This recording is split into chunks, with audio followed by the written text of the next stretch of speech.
జిల్లా గట్కేసర్ పిఎస్ పరిధి అంకుశాపూర్లోని S engineering కళాశాలలో రాచకొండ సెక్యూరిటీ కౌన్సిల్ సారథ్యంలో రాచకొండ పోలీస్ కమిషనరేట్ ఆధ్వర్యంలో ఏర్పాటు చేసిన రెడ్ సేఫ్టీ అవేర్నెస్ ప్రోగ్రామ్ లో ముఖ్య అతిథిగా పాల్గొన్న రాచకొండ సిపి సుధీర్ బాబు. ఈ సందర్భంగా రాచకొండ సిపి సుధీర్ బాబు మాట్లాడుతూ ప్రయాణం చేసేటప్పుడు భద్రతా ప్రమాణాలు పాటించకపోవడం వలన ప్రమాదాలు జరుగుతాయని, అందులో యువత విద్యార్థులు అధికంగా ఉంటున్నారు. విద్యార్థులకు అవగాహన, డ్రైవర్లకు రోడ్డు సేఫ్టీ అవగాహన కల్పించనున్నట్లు ప్రత్యేకంగా ఎలాంటి కార్యక్రమాలు వివిధ కళాశాలలో రాచకొండ సెక్యూరిటీ కౌన్సిల్ సారథ్యంలో ఏర్పాటు చేయడం జరిగింది. మన కుటుంబం గురించి ఆలోచిస్తూ రోడ్డు భద్రతా ప్రమాణాలు పాటించి ప్రమాదాల బారిన పడకుండా ఉండాలని విద్యార్థులను, డ్రైవర్లను ఉద్దేశించి సిపి సుధీర్ బాబు మాట్లాడారు. కార్యక్రమంలో ఎస్ కళాశాల విద్యార్థులతో పాటు ఆటో డ్రైవర్లు, గతంలో నిర్లక్ష్యం వలన రోడ్డు ప్రమాదంలో మరణించిన కుటుంబ సభ్యులు తదితరులు పాల్గొన్నారు.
Girls and boys, put your hands together. There's a lot of efforts done by all these leaders. Put this session up for us. Something else? We need to hand over the bouquet to sir. Can I?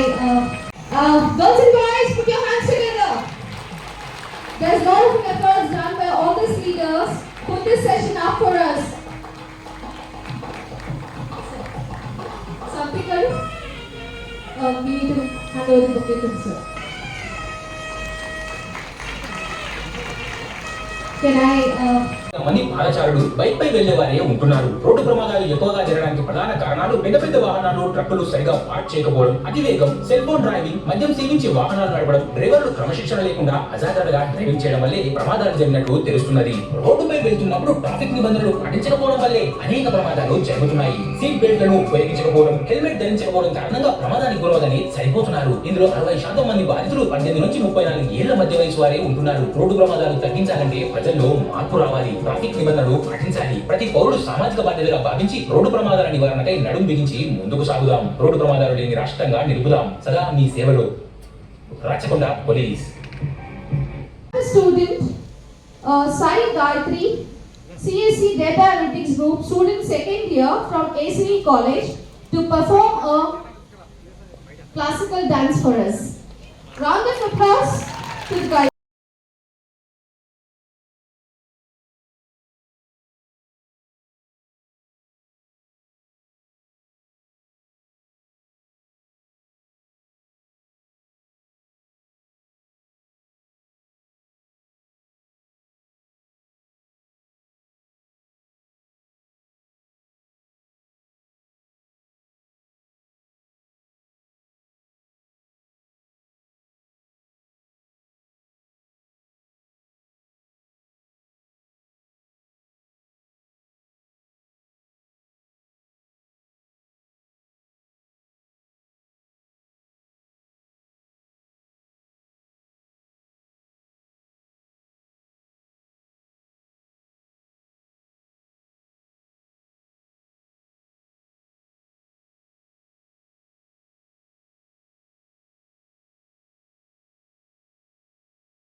guys, what is the vibe in the room? ఆ జోష్ ఏది, energy ఏది? Girls boys Josh. How is the Josh, guys? What is the vibe in the room? ఆ జోష్ ఏది, energy ఏది? Girls boys గట్కేసం నుంచి వచ్చాడు. ఇతని యొక్క ఫస్ట్ ఫాదర్ చనిపోవడం జరిగింది. తర్వాత కొన్ని రోజులకు బ్రదర్ కూడా రోడ్డు ఒక్క నిమిషం ఆలోచిస్తే బాగుండేది. పెట్రోల్ పోయించుకుంటాను పోయిండు. ముందు వెళ్తున్నాడు, వెంటాల లారీ వచ్చి ఢీకొన్నప్పుడు అకస్మాత్తుగా చనిపోయాను. అదే ఒక హెల్మెట్ ఉంటే నా కొడుకు బతుకు కదా అని ఆలోచన అయిపోయింది. మీరు కూడా నా కొడుకులాగా భావించుకొని నేను చెప్తున్నాను. ఎందుకంటే మీ మీద ఎన్నో ఆశలు పెట్టుకున్న తల్లిదండ్రులు వాళ్ళు నా కొడుకులు ఎదుగుతారు, మమ్మల్ని కాపాడుతారు. నా కొడుకులు ఎంతో జీవితం మా మీద ఆధారపడి ఉంటారు కానీ ఎన్నో చేస్తారు. కానీ ఆ తల్లిదండ్రుల బాధ అనేది ఒక మీ అమ్మలాగా చెప్తున్నాను. ఒక కొడుకు కష్టపడి చదువుతుందంటే నా కొడుకు బాగా పేరు ప్రత్యేకలు చేస్తాడు. ఒక బండి కొనిస్తాడు, బైక్. నా కొడుకు కాలేజీ పోతుంటే ఒక బైక్ కొనాలి. మీరు బైక్ కొనిస్తుంటే ఏం చేస్తుందంటే నేను చెప్తున్నాను, బాధపడద్దు. కాలేజీ పోతుండే నా కొడుకు అనుకుంటారు తల్లిదండ్రులు, కానీ మీరు బయట ఏం చేసుకోవాలో తెలియదు. కానీ ఏంటంటే నా ఒక అమ్మలాగా బాధపడుతున్నా మీ తల్లులు కూడా బాధపడకుండా చూడాలని నా కోరిక, విన్నపం చేస్తున్నాను. ఒక్క నిమిషం, మనం 10,000 20,000 పెట్టి ఫోన్ కొనిస్తాం తల్లిదండ్రులు. ఆ ఫోన్కి ఒక పౌచ్ చేసుకుంటాం, జాగ్రత్తగా ఉండాలి ఫోన్ అని. మనం బయటకు వెళ్ళేటప్పుడు ఫోన్ ఎంత జాగ్రత్తగా ఉంచుకుంటామో మనం బైక్ మీద పోయేటప్పుడు హెల్మెట్ కూడా అదే గుర్తుపెట్టుకోవాలి. మీరు బయటకు వెళ్ళేటప్పుడు బాగా. కానీ ఒక్క నిమిషం మా ఫాదర్కి తలకు దెబ్బ తాకడం వల్ల మా ఫాదర్ చనిపోయారు అక్కడికి. అలాగే మా ఫాదర్ అయిన తర్వాత మా తమ్ముడికి డ్యూటీకి మున్సిపల్ డ్యూటీకి జాబ్ ఇస్తే తమ్ముడు కూడా జాబ్కి వెళ్తున్నాడు. జాబ్కి వెళ్తుంటే వస్తుంటే తమ్ముడు కూడా బండి మీద వస్తుంటే తమ్ముడు యాక్చువల్గా తమ్ముడు కూడా చనిపోయాడు. 2 months బ్యాక్ చనిపోయాడు తమ్ముడు కూడా. హెల్మెట్ వేసుకున్నాడు తమ్ముడు అనమాట. హెల్మెట్ వేసుకొని జాగ్రత్తగా వెళ్తున్నాడు. సడన్గా ఎవరో ఒక వ్యక్తి అడ్డం వచ్చారనమాట. అతను తప్పించబోయి కింద పడిపోయారు. హెల్మెట్ ఉంది కానీ తమ్ముడు చేసిన మిస్టేక్ ఏంటంటే హెల్మెట్ వేసుకున్నప్పుడు అది లాక్ చేసుకోవడం మర్చిపోయాడు అనమాట. అది కొంచెం పాత హెల్మెట్. ఏం కాదు, అంటే పోలీసు వాళ్ళు ఫోటోలు తీస్తారని భయంతో వెళ్ళారు. కానీ మనం జాగ్రత్తగా ఉండాలి, మనం సేఫ్టీగా ఉండాలనే కారణం కాబట్టి జస్ట్ హెల్మెట్ వేసుకొని వెళ్ళారనమాట. ఆ హెల్మెట్ లాక్ లేకపోవడం వల్ల అడ్డం వచ్చి కింద పడిపోయారు. తల నుంచి ఎగిరి హెల్మెట్ లేని వల్ల హెల్మెట్ బయట పడిపోయింది. తల నుంచి బ్రెయిన్ ఎగిరి అవతల పడిపోయింది అనమాట.